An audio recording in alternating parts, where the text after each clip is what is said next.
ஜென்ம சுபாவம் உள்ள மனுஷனோ தேவனுடைய ஆவிக்குரியவைகளை ஏற்றுக்கொள்ளான். கவனிங்க, ஜென்ம சுபாவம் உள்ள மனுஷனோ தேவனுடைய ஆவிக்குரியவைகளை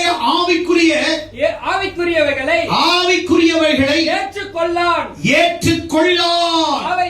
அவைகள் அவனுக்கு பைத்தியமாய் தோன்றும். கவனிங்க, யார் இயேசுவை அறிய விரும்பவில்லை, யார் பரிசுத்த ஆவியை பெற விரும்பவில்லை, யார் ஞானஸ்நானம் எடுக்க விரும்பவில்லை, யார் ஆண்டவருக்காக ஜீவிக்க விரும்பவில்லை என்றால், சாட்சியாய் வாழ வேண்டும் என்று தீர்மானம் எடுக்காதவர்கள் யார் என்றால் ஜென்ம சுபாவம் உள்ள மனிதர்கள்.